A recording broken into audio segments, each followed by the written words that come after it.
ওম মোৰ আগৰ ভিডিঅ'ত মই যিটো চক্ৰৰ বিষয়ে কৈছিলোঁ সেইখিনিত সেই দ্বিতীয় এইটো কৈ আছোঁ। চক্ৰৰ নিজে নিজে কালাৰ আছে। সেই কালাৰবিলাক যদি ট্ৰিটমেণ্ট কৰা যায়, যেনেকৈ মই আগৰ ভিডিঅ'ত কৈছিলোঁ, ফুল কলা ৰঙা ফুল বগা ফুল এনেকৈ ফুল দি ট্ৰিটমেণ্ট কৰা যায়, ঠিক তেনেকৈ সূৰ্যৰ পৰা আজি মই এতিয়া এই ভিডিঅ'ত মই কৈ আছোঁ সূৰ্যৰ পৰা কেনেকৈ ট্ৰিটমেণ্ট কৰা যায়। আচৰিত লাগিব আপোনালোকক। সূৰ্যৰ 7টা ৰং, আমাৰ 7টা চক্ৰৰ নিজা নিজা কালাৰ আছে। মই আগৰ ভিডিঅ'তো কৈছিলোঁ।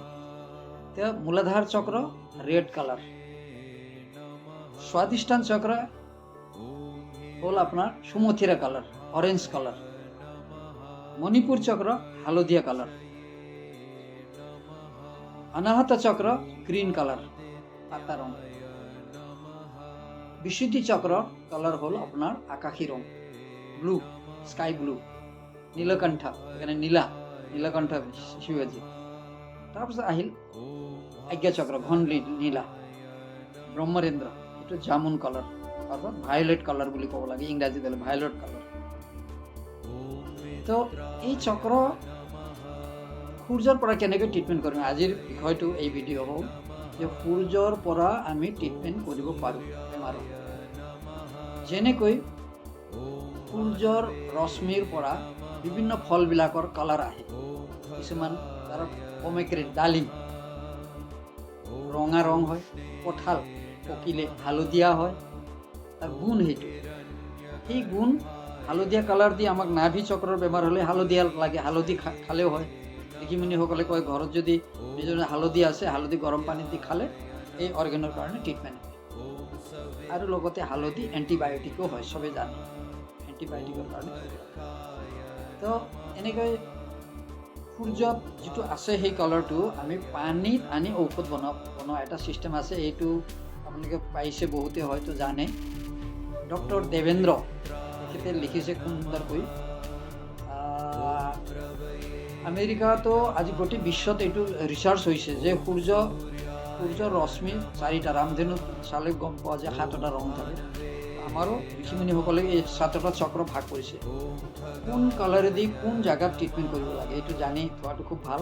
এই ভিডিঅ'টো ভালকৈ চাব, নিশ্চয় ঘৰত আপোনালোকে সেই ট্ৰিটমেণ্ট কৰিব পাৰিব। এটা হ'ল সূৰ্যৰ ৰশ্মিটো ডাইৰেক্ট ল'ব পাৰে।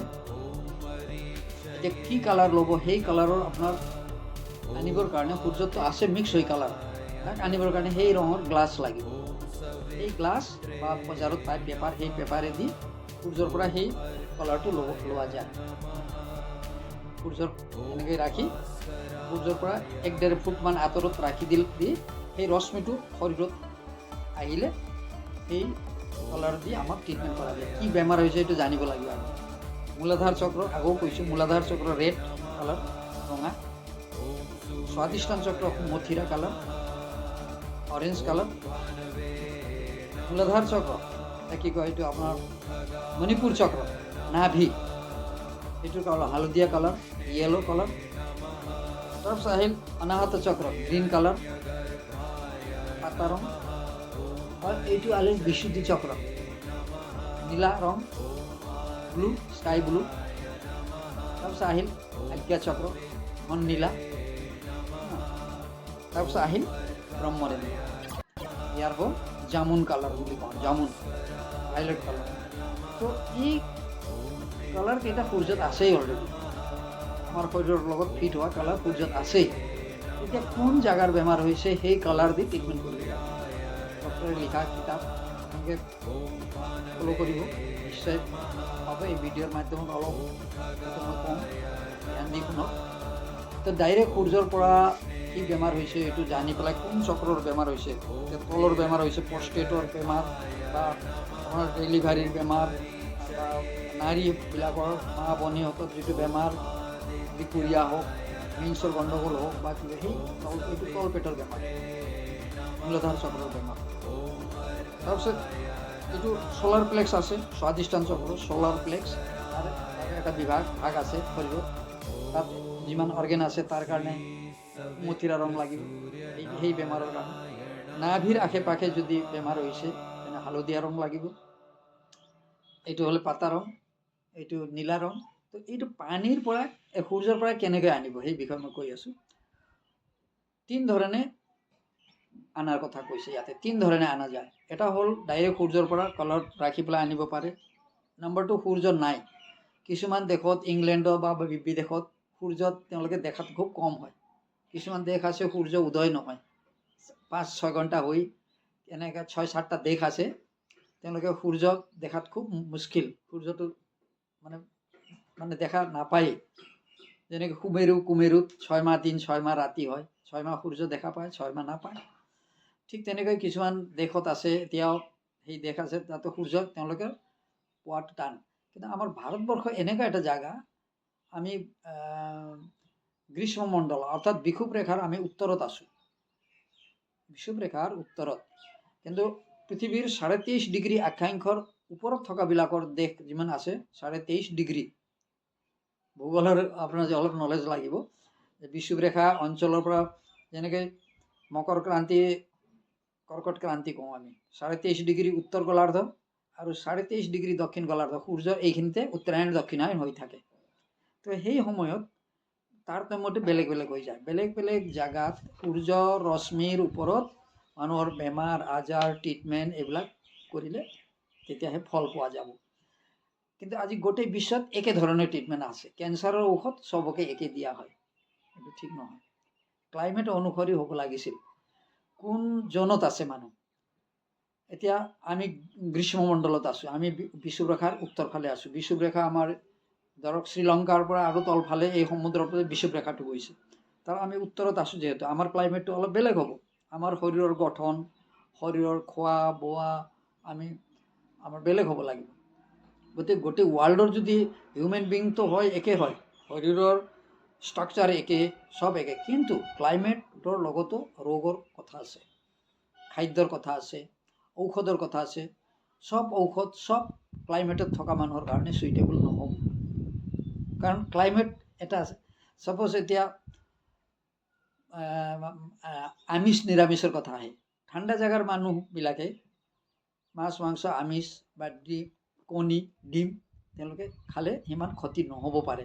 কিন্তু ভাৰতৰ নিচিনা গৰম জেগাত যদি আমি সেই খাদ্যবিলাক যদি চেঞ্জ নকৰোঁ, ঋষিমুনিয়ে কোৱা মতে যদি নাখাওঁ, আমি যদি মানে সেই ঠাণ্ডা দেশৰ মানুহৰ যদি আমি ফ'ল' কৰোঁ, তেওঁলোকৰ মতে চলোঁ, নিশ্চয় ক্ষতি হ'ব আমাৰ।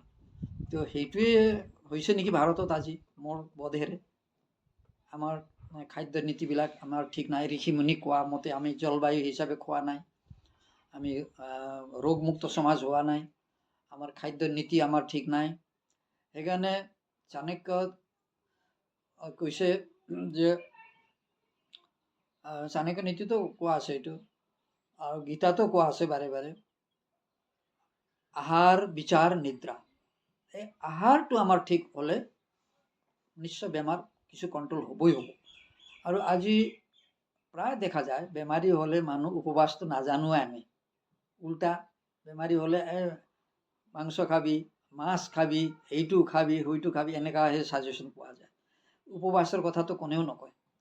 তো গতিকে এই শৰীৰটো নিজে জানিব লাগিব, স্বাধীন থাকিব লাগিব। আপোনাৰ যদি ভোক লগা নাই নাখাব, ভোক নলগাকৈ খালে পেটৰ ৰোগ হ'ব, তাৰমানে আগৰ বস্তুটোৱে আমাৰ হজম হোৱা নাই, তেতিয়া অজীৰ্ণ ৰোগ হ'ব পাৰে। এতিয়া ৰোগ পেটৰ পৰা, মূল বেমাৰৰ উৎপত্তি পেট হয়, পেটৰ পৰা, অৰ্থাৎ খাদ্য যেতিয়া কণ্ট্ৰল নহ'ব, আমাৰ খাদ্যৰ নীতি ঠিক নহ'ব, বেমাৰ ইয়াৰ পৰা আৰম্ভ হয়। আৰম্ভ হৈ হৈ বিভিন্ন বাত পিত্ত কফ 3টা ভাগত হ'ব বেমাৰ। সেই 3টা ভাগৰ পৰা যদি আকৌ বাতৰ পৰা আৰু ঠানি ঠেঙি মেলিব পাৰে, পিত্তৰ পৰা আৰু দোষ আহিব, পিত্ত পাথৰী হ'ব পাৰে, কিডনী ষ্ট'ন হ'ব পাৰে, এইটো পিত্ত দোষৰ কাৰণে হয়। ঠিক তেনেকৈ কফৰ পৰা হ'ব পাৰে, কফৰ দোষ হ'লে এই লাঞ্চত কফ হ'ব, কাহ লাগিব, এই বাত পিত্ত কফ। সেইকাৰণে ত্ৰিফলা, ঋষিমুনিসকলে ত্ৰিফলা খাব কৈছিল। চাওক কিমান চায়েন্স আছিল, আজি সেইটো আমি নাজানো।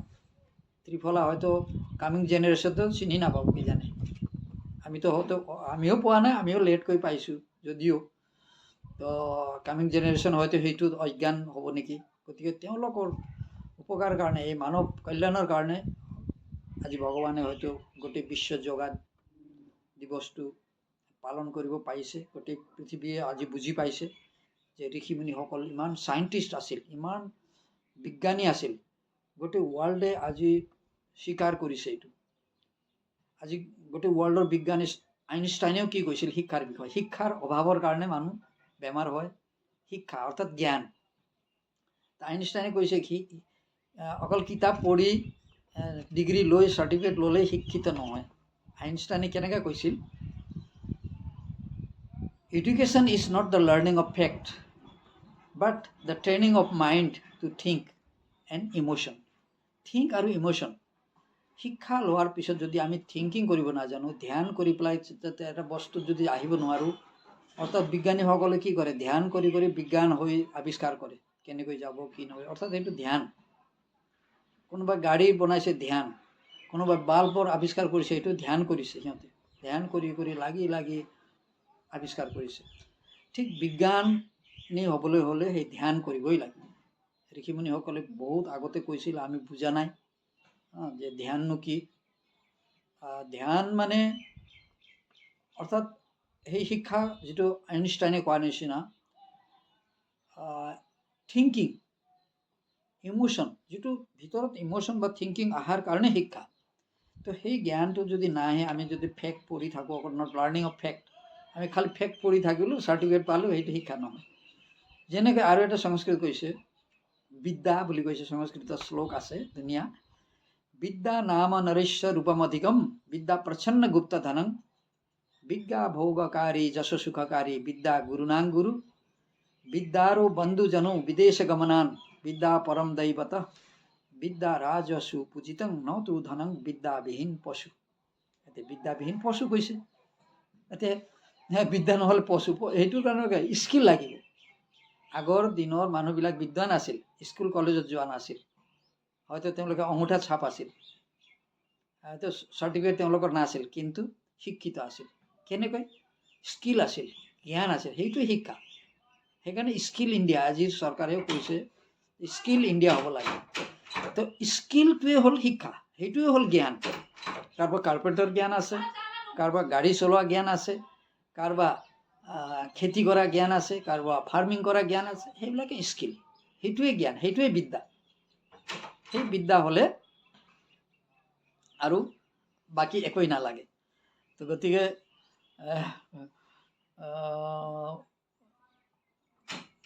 মোৰ চাহ আহিছে, মই অকণমান ৰ'ব।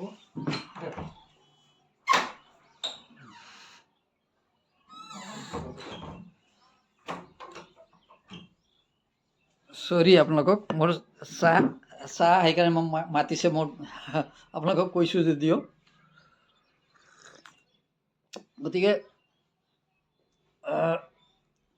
বিদ্যা হ'ল নিজৰ কথা, নিজৰ ভিতৰত জ্ঞান লোৱাটো, স্কিল লোৱাটোকে বিদ্যা বুলি কয়। যেনেকৈ মানুহ বিদ্বান হ'লেই যে ভাল এনেকুৱা নাভাবিব। চাণক্য নীতিত লিখা আছে, যদি মানুহ বেয়া হয় সঁচাকৈয়ে স্কিল বা তেওঁৰ ভিতৰত যদি আত্মাটো বেয়া হয়, তেওঁৰ হাজাৰ শিক্ষিত হওক, হাজাৰ সাধু হওক, হাজাৰ ডাঙৰ মন্ত্ৰী হওক, মিনিষ্টাৰ হওক, ডাঙৰ পণ্ডিতে নহওক কিয়, দুৰ্জন যদি হয় তাক পৰিত্যাগ কৰিব কৈছে চাণক্য নীতিত। সেইটো শ্লোকটো এনেকুৱা আছে, দুৰ্জনং পৰিত্যাজ্য বিদ্যা অলংকৃত শনয় অপি মণিনা ভূষিতা সৰ্প কিমৌসৌ ন ভয়ংকৰ। তো দুৰ্জন মানুহক পৰিত্যাগ কৰি চলিব। শিক্ষিত দুৰ্জনং পৰিত্যাজ্য বিদ্যা অলংকৃত শনয় অপি, হাজাৰ বিদ্বান হ'লেও, হাজাৰ ডাঙৰ পণ্ডিত হ'ব পাৰে, ঋষি মুনি হ'ব পাৰে, যে পণ্ডিত হ'লেও দুৰ্জন যদি আছে তাক পৰিত্যাগ কৰি দিব। দুৰ্জনং পৰিত্যাজ্য বিদ্যা অলংকৃত শনয় অপি। যেনেকৈ কৈছে মণিনা ভূষিতা সৰ্প কিমৌসৌ ন ভয়ংকৰ। এতিয়া মণি লাখ টকা দিলেও নাপায়, বিচাৰি ক'ত পায়? সাপৰ মাথাত পায়। মণিনা ভূষিতা সৰ্প, তো মণি মাথাততো আছে সাপৰ, লাখ টকীয়া, কিন্তু তাতে দুৰ্জন, কিন্তু কামুৰিলে মানুহ মৰিব। তো তাৰ লগত মণি থাকিলে কি হ'ব? তো বিদ্বান মানুহৰ বিদ্যা আছে, কিন্তু দুৰ্জন মানুহ যদি স্বভাৱ হয় তাক পৰিত্যাগ কৰিব কৈছে চাণক্য নীতিত। গতিকে আজি ভিডিঅ'টো অলপ দীঘলীয়া হ'ল। তো মই এইটোৱে ক'ব খোজোঁ যে মানুহৰ নিজৰ শক্তিটো জগোৱাটোৱে হ'ল বিদ্যা। নিজৰ ভিতৰৰ অৰ্গেনবিলাকক ঠিক ৰখাই হ'ল যোগা। সেইকাৰণে যোগা চিত্ত বৃত্তি নিৰোধ কৈছে। সেই চিত্তত যদি আমি থিংকিং যদি আমি ঠিক নকৰোঁ, আমি ৰোগমুক্ত হ'ব নোৱাৰোঁ। এতিয়া ছাপ'জ আজি ভাল ভাল ডক্টৰ আছে, তেওঁলোকে বহুত বেমাৰীক বচাইছে, এক্সিডেণ্ট হৈছে, কিবা হৈছে, মানুহৰ ট্ৰিটমেণ্ট কৰি বহুতে প্ৰাণ দান কৰিছে, বহুত দেখিছে আপোনালোকে হস্পিটেলত। কিন্তু আকৌ যদি মানুহৰ নিজা জ্ঞান নাথাকে, অকল ডক্টৰে ট্ৰিটমেণ্ট কৰিছে, আমি যদি খাদ্যৰ নীতিবিলাক ঠিক নাৰাখোঁ, নিজৰ খোৱা বোৱাটো ঠিক নকৰোঁ, নিজকে যদি চিনি নাপাওঁ, আমি কি, আমি ক'ৰ পৰা আহিলোঁ, কিয় আহিলোঁ, আমাৰ ভিতৰত কি আছে, কিহেৰে আমি চলি আছোঁ, সেই শক্তিটো যদি আমি অৰ্গেনবিলাকৰ শক্তিটো বুজি নাপাওঁ, তেনেকৈ যিমান ঔষধ খালেও ভাল নহ'ব। সেইকাৰণে গীতাৰ সেই শ্লোকটো, যে যথা মাম প্ৰধানতে, যিয়ে যেনেকৈ ভাবে তেনেকৈ ফল পাব। এতিয়া ভাল ভাল ঔষধ লিখি দিলোঁ, দামী দামী ঔষধ ডক্টৰে লিখি দিল, কিন্তু তেওঁ যদি খোৱাৰ সময়ত যদি ভাবে যে না মই এইটো দি ভাল নহওঁ, কেতিয়া নহ'ব। এতিয়া যিকোনো খোৱা বস্তু যদি আমি একদম ভাল ভাল খাই আছোঁ, যদি খোৱাৰ সময়ত চবাই নাখাওঁ, থিংকিংটো বেয়া কৰি খাওঁ, সেই খোৱাটো নিষ্ফল, ফল নাপাব, সেইটো ক্ষতিহে হ'ব। অৰ্থাৎ এই ভাল মনেদি যেতিয়া ভোক লাগিব, সেইকাৰণে আমি এই স্বৰ বিজ্ঞানত এইটো কোৱা আছে, স্বৰ বিজ্ঞান আপোনালোকে পাব কেতিয়াবা, স্বৰ বিজ্ঞান ল'লে গম পাব। নাকেদি যেতিয়া উশাহটো চলিব, তেতিয়া এই পেংক্ৰিয়াছটো গৰম হয়, আগ্নাশয়ে খোজে খোৱাটো, কাৰণ ভোক লাগিছে। নাকত যেতিয়া অক্সিজেন চলিব আমাৰ। বাওঁ নাকত চন্দ্ৰনাড়ী, নাকটো হ'ল সূৰ্য নাড়ী। এনেকৈ নাড়ীৰ কথা, এইটো বহুত দীঘলীয়া ভিডিঅ' নকওঁ। তেওঁ মুঠতে নিজৰ ঘৰত সদায় উঠি অলপ সময় প্ৰাণায়াম কৰিব। 8টা প্ৰাণায়াম আছে, আৰু কিছুমান অলপ জগিং কৰিব, শৰীৰটো গৰম ৰাখিব। পাৰিলে সূৰ্য নমস্কাৰ কৰিব, সূৰ্য নমস্কাৰৰ 12টা প'জ আছে। আৰু এনেকৈ যিবিলাকে ৱাকিং কৰে, যদি মৰ্ণিং ৱাক কৰা সকলে মৰ্ণিং ৱাক কৰক, কোনে কি কৰে, খেলা ধূলা কৰে, মুঠতে অৰ্গেনবিলাক ঠিক ৰখাই হ'ল মূল মন্ত্ৰ। কোনোবাই নামাজ পঢ়িছে, কোনোবাই যোগা কৰিছে, কোনোবাই কেনেকৈ কৰিছে, এই অৰ্গেনক ঠিক ৰখা আৰু নিজক চিনি পোৱাটোৱে হ'ল যোগা। তো ইয়াক বেছি দীঘলীয়া নকৰোঁ, মোৰ চাহ ঠাণ্ডা হৈ আছে, গতিকে আজিলৈ ইয়াতে সমাপ্ত কৰিলোঁ। ওম